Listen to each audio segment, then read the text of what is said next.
One thing I want to remember about Allahabad and childhood, because it occupied, as I was saying earlier, I was a bit of a loner, I was a bit of a cruiser around inside. There was a big guava orchard next to the house.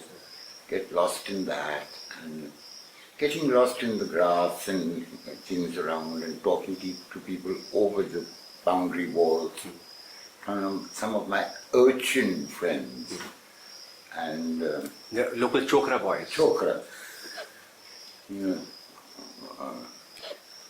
But I used to spend hours celebrity spotting from the gate of the house.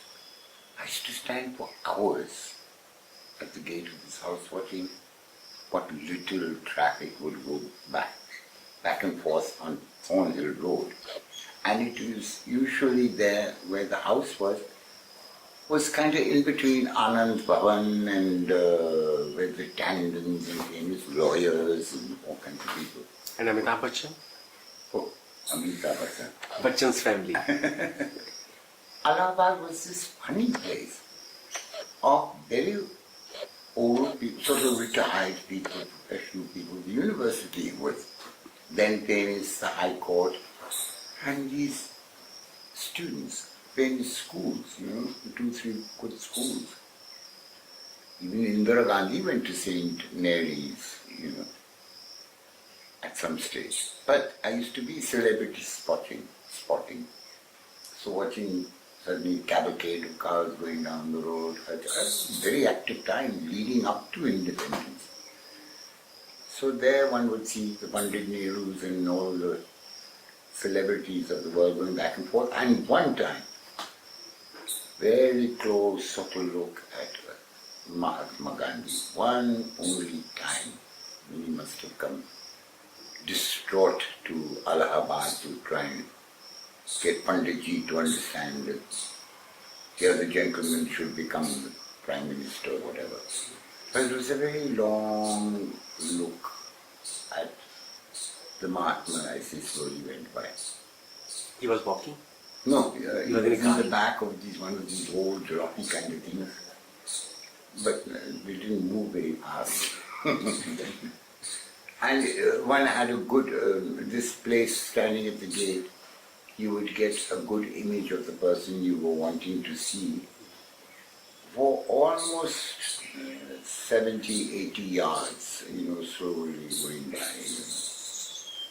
So that used to be a great tamasha of celebrity spotting, which carried on even after Bachpani, after childhood. And when we went to England, I never missed the Queen going this way or that way or the other way. I used to have great also as a kid. You remember certain things like a Christmas present or a this or that or the other. So there were those kind of important things.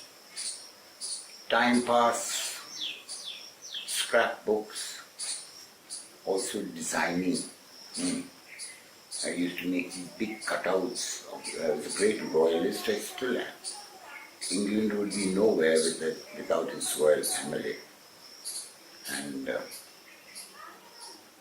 I would make these big cutouts. And my mother used to be sort of impressed that I would, from leftover pieces of cloth that she had, design clothes for the royalty. What else? Carom tournaments were an event in our family. It was an annual event, and then it was as famous as the Olympics. In the only family, uncles, aunts, anybody that way, no outsiders. They could come and cheer. But so carom tournaments used to be great. Hot summer evenings, mango food, whatever, pinna kehta hai, kacha aam se jo banta. Homemade ice cream, that was one. You all ever went picnicking to the Ganga or Yamuna side, Naini side? Not frequently. I remember that more like a little bit older when one was after my father's death and going on holiday to Kanpur or something. With homemade ice cream, that sort of thing. This incredible neem tree that was so famous in the garden. I don't know, 20-foot trunk, and I spent many hours in that neem tree also.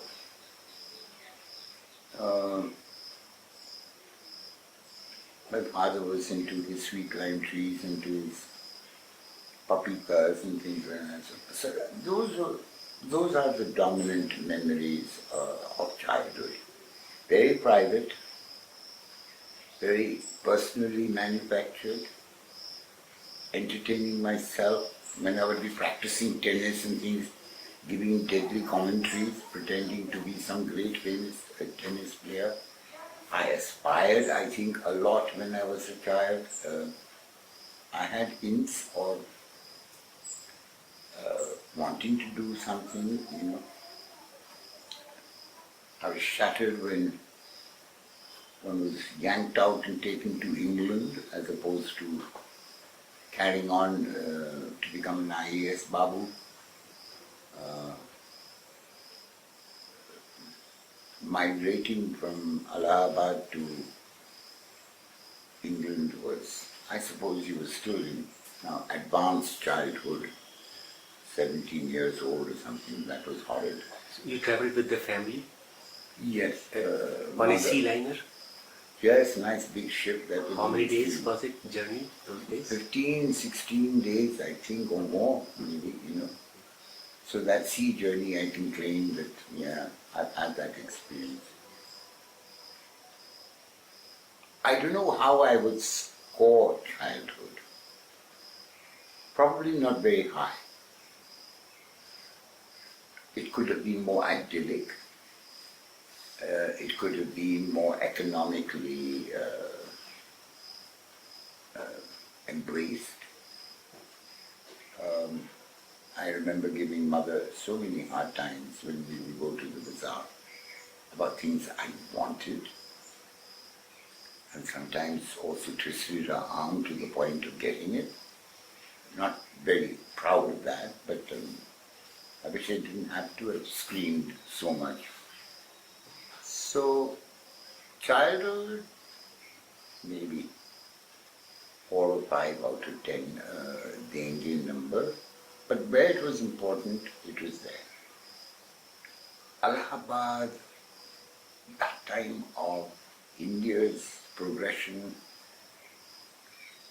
my memories are of yellow lights. There was never any bright lights. Allahabad was this rambling bungalow type, more dead than alive, figuring itself out with independence and things, boisterous kind of university students, a lot of proper behavior and improper behavior, conflicts in one's own head. I remember a sweetheart, Padri. I used to have lots of scruples of what was right and what was wrong and what was this and what was that. And he's, after what seemed like an eternity of debate inside of what is and what isn't sinful, I recalled him on one occasion saying to me, it's a little bit boring now listening to you. My recommendation to you is to kindly go out of this room and for a while commit every sin you can think of. Don't murder, don't steal. Anything else in the book, knock yourself out. I didn't have a scruple after, by the time I left his room. I never had a scruple again in my life. And that was at about 13 or something, or 14. You had gone for a confessional? No. Just like that? George was another George Rivero. Very sweetheart And so that kind of thing. So there were those images. Of course, lots of serving mass, and doing all kinds of rituals. A lot of, I discovered early on, because when I would be confused about anything, I did find myself crawling into the back pew of the cathedral and just sitting there, no praying, no nothing, just sitting there. It was a very beautiful cathedral, and admiring the mosaics and everything, until one day I really, and the nice smell of what, agavati smell, incense smell. And then I realized that what turned me on, it wasn't some great religious thing, it was these glamorous things, this beautiful interior music that this cathedral would come out with, the pomp and ceremony, because it was the seat of the bishop. And after a very simple Italian gentleman, we got this very fashionable gentleman from Bombay, had very beautiful robes. Then I realized that this was, but it was legitimate, that is also what religion gives you. It gives you wonderful music and all of that. So whilst I had problems maybe with scruples and what is right and what is wrong, and I'm not a very nice person and things, I realized that it didn't matter, and that to get into the glamour of the religious things and practices was fine. But I very quickly after that began to disintegrate. Otherwise I was a very good altar boy and everything else. But I wanted so many other things, to have happen. I wanted to have permission to be able to go and play cricket matches and things, and for some reason my mother, I don't know, she was nervous about it. My mother was suddenly confronted, I suppose, this was a very short period of time. And then after that I joined boarding house, so I had my stomach full of everything. And I'd never been injured, but practicing for my last cricket match, I was smashed on the mouth. And the very next day, my mother, who had never visited Allahabad from Delhi, I get a telegram that she's coming the next day to visit. So the moment she got out of the train, she looked at me, so cricket. She didn't know. So, this Father Ambrose sort of said, should I send somebody else to meet your mother, and pick her up? I said, oh, for God's sakes, no, So it's iodine, mercurochrome and stitches and a swollen lip and things like that. So she took one look and her, whatever, prophecy came right that I would get hurt. My mother was very protective, because I meant to cover this segment by saying childhood. I heard, and I used to hear it all the time from my mother, that when I was in her womb, and my father throughout her pregnancy prepared her for a stillbirth, because they could not pick up ever a heartbeat. But there was some confusion with my father. This thing is growing, because mother's pregnancy was developing, but there was no heartbeat ever. He could not find a heartbeat ever. So he prepared my mother. So my mother used to she was a very religious person. So she used to lie in bed with her rosary beads across her tummy, storming the heavens that don't let anything be wrong. And then it advanced, and she was in the civil hospital for the confinement, and it was a Sunday morning, and she always says that I was the easiest birth that she had, which was number 7, And just as I was popping out of her womb, the cathedral bells, Rank. Sunday morning mass.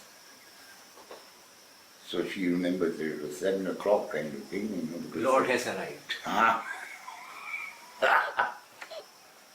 Actually, Cyril, the name Cyril means the lordly one. But she said, you know, she remembered what a moment of ecstasy that was. Not only the sound of the cathedral bells, which were just down the road from the civil hospital. But you crying. Uh-huh. That was the moment of ecstasy. So there was She was all- relieved and she must have told your father, see, you're wrong. So I always remember that was supposed to be something quite dramatic about it. A balance of good memories, wanting more. I don't think there's anything wrong with wanting more. Being a pain in people's lives that way is not good. Who doesn't have some regrets or the other? Generally, it was very boring. I felt, especially after the age of 12, I wanted to see things and get on with this business of living, you know, and life. And it was Allahabad was feeling a bit dull, you know. So at the drop of a hat, I would be the one going off to find a cycle rickshaw for some friend of my mother's who was visiting and now wanting to go home. So I would be taking longer just to get out, you know, and have a ride around. Talk about childhood won't be complete if we don't talk about our childhood associations, friends, crushes. I remember there was this young fellow called Basanta, who my mother probably had to take me around kind of thing for a little while. And he was maybe, so that would have happened, you know, some years earlier, but I know that Basanta, who had this idyllically beautiful wife, and he had just gotten, so I was much older now, around about this 12 and things. So I think I got my first sort of understanding of that part of life and the sexual elements and love and this. From a second hand, he used to confide in me and tell me all these stories about him and his wife. And they were very beautiful and they were very enchanting and they were very engrossing and a huge amount of entertainment and a huge amount of instruction. You know? So I got to learn about the birds and the bees from Basanta at a very young age. As he would sort of, I used to remember things, share his wife almost like with me, his experiences. And he was a Chokra boy sort of thing a few years earlier, and so whatever. So yes, Basanta, many years later when I was in Allahabad on a tour from somewhere, from Canada, and I showed up at Basanta's place and I was so happy to see that he was still there. He used to live just behind my mother and father's house. And he was still there and successful. He used to push a cycle rickshaw, but was now the owner of a small business with several cycle rickshaws and quite respected in the mohalla. And this wonderful lady standing almost like a shy new bride in the doorway and so happy that Cyril Baba had come visiting and the Khatiyas were coming out and this and that and the other, and by which time I had sat on the floor. There was a chatai on the floor just outside the quarters. And the horror that erupted in this man, what are you doing sitting on the floor?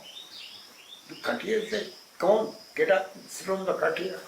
That kind of thing. I was a hippie there. Still am.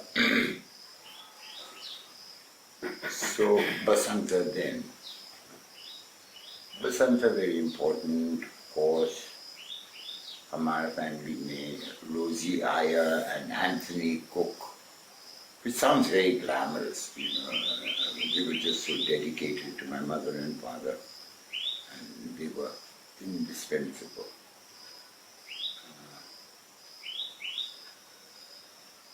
People, the talkie wala, the watermelon wala, sleeping out in the summer and the smell of lovely fresh melons, karabujas, which announced the arrival of the wala, and then sort of hanging out of their bed and saying, oh wala nahi ye wala. That was kind of funny kind of memories like that. Other important people. Or childhood friends? Childhood friends, as I say, in this ridiculous class. Don't forget, this class all ended up being IAS Babus. Of them, my good friend Chopsy Chopra, we were good friends. I mean, the kind of friend in which you could be as mad as you wanted to be. And Chopsy's alter ego was the Queen of England. So he would be sitting on my crossbar and me cycling home from school. It's raining and Chopsy suddenly goes into reverie that he's the Queen of England now driving down, and all each drop of rain is a subject, is a member of the crowd, and Chopsy is waving to the crowd. And people are looking as they're going down the road. Wonderful things like that. Chopsy was a dear friend. Chopsy was the one who lived next door somehow to these Bachchans. So that was how a very upstartish Amitabh Bachchan sort of, I think they were breaking his covers or something in there. So he got a dub from Chopsy, this upstart. And it was Chopsy's birthday, and all of this class of renegades were together over there, looting the Bachchan's guavas or mangoes, something. So, what an interesting thing. When Amitabh Bachchan, the Chopra became, he wasn't that much smaller than us, but at that age, 4 or 5 years is a lot smaller. You do get a drop and you have to keep quiet.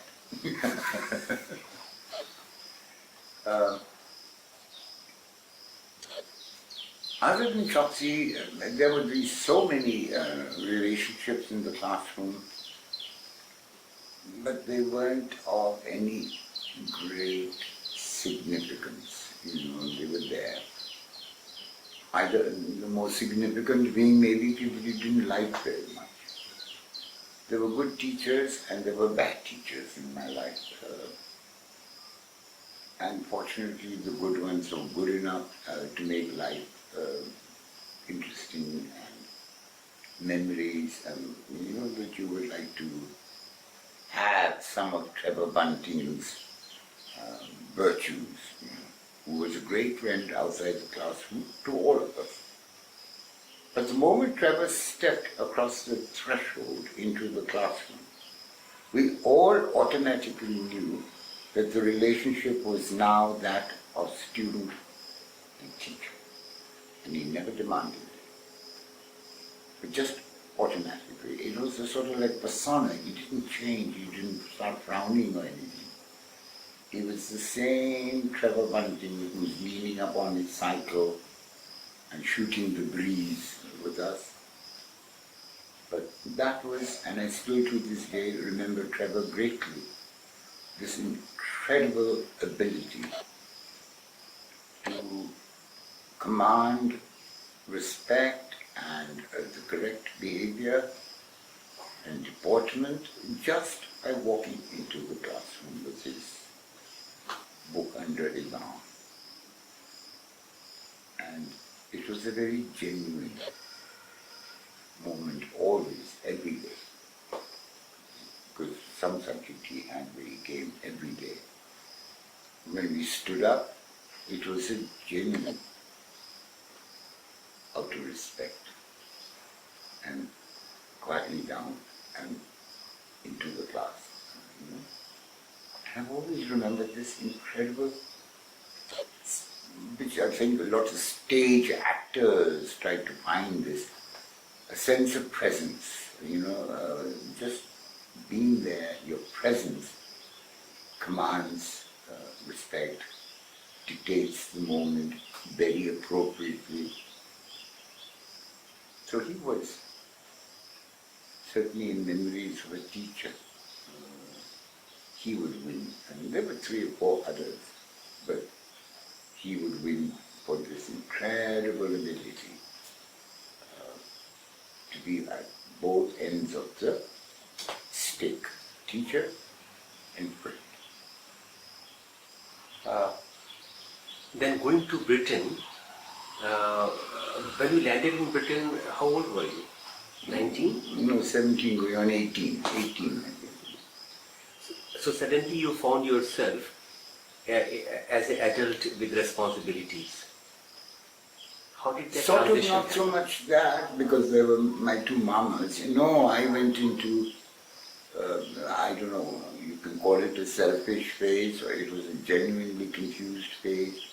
I felt brutalized to have been overridden and dragged screaming into something that I didn't want to. I noticed there weren't many alternatives, meaning if my mother and these 2 mamas, my 2 sisters left me behind, there would be to think where and who and what would happen to any kind of thing. But I wish they would have. That would have been more ambitious. But going over there, I went into a 6-month mourn that was excruciatingly painful, and I hated every moment of it. And, but after many miles of walking along the Thames River, and so it took me 6 months to get into it. But once I got into it, it was considered a decision. Now that I've come to this supposed Western civilization, I'm going to check this civilization out. And then I really got into active social scene and running youth clubs and doing all kinds of nonsense, getting a job, and then it became 2 years after ordinary job, then started the magical mystery tour with the airlines, so. Want to share that incident about when you were walking along the road and you saw a woman with colored hair? Yeah, that was very much in the beginning, second, third day in England, this Buria with pink hair, and so it was very, for me, a Guwari Hindustani lad.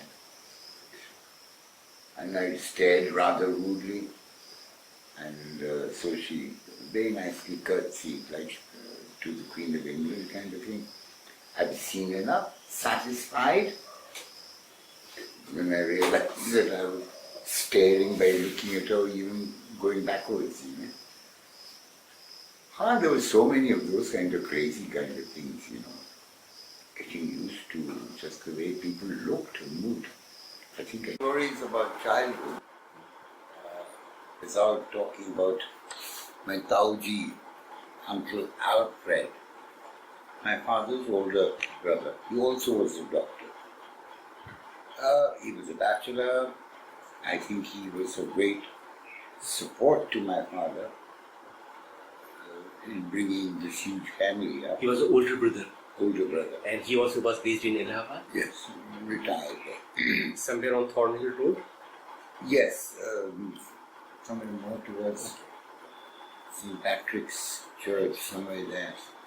And an aunt of mine, also an older aunt of mine, father's sister, Dorothy. So my Uncle Alfred lived in her home, here, Big Crawley something. And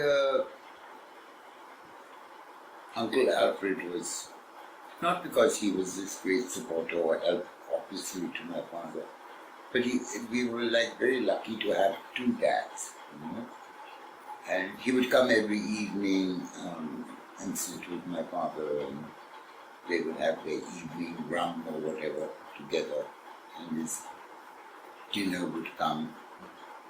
Who would come? His dinner, his cook would come and bring lovely dinner for him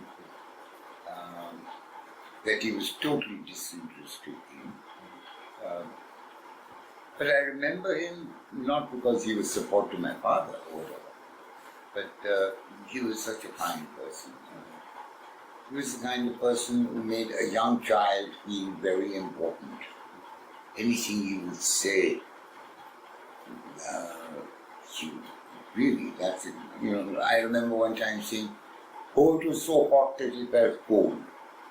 And he immediately, that's a really important thing you've said. That's the way it is, sort of thing, and you sort of like, I just burnt my hand, it was very cold. So he would notice and pick up on the smallest of things and be very encouraging, but not overly so. He was another one of those. He was a very pleasant looking gentleman. Very different he appeared to my father.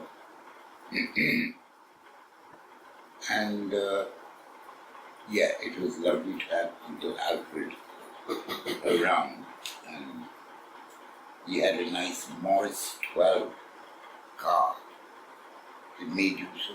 But see, this family in which I sort of grew up was this image of what the past had been, what the present is.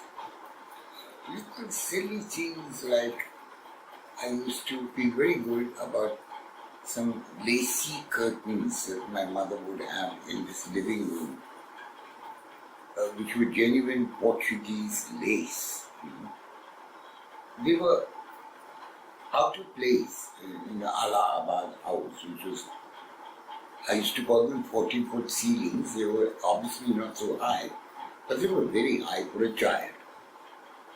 And I used to often think they're very incongruous over here, but these rather beautiful coffee colored with a blue band on them was sort of like a throwback. I used to see it in the crockery. I used to see it in some of the putter in the house, brass things and ornaments and things that obviously belonged to a nicer, better equipped house, but they were still around there as hints of days. About laces and So these kids in bits that were around in the house, the way Allahabad 26th Corner Road had obviously been also looked after better. There were hints of a rose garden, and my father was very into gardening. But as I say, this was all now when we were growing up. When I say we, my kid sister and I, obviously not maintained as they may have at one time been maintained. So there was this funny, so you made it up and you pieced it together.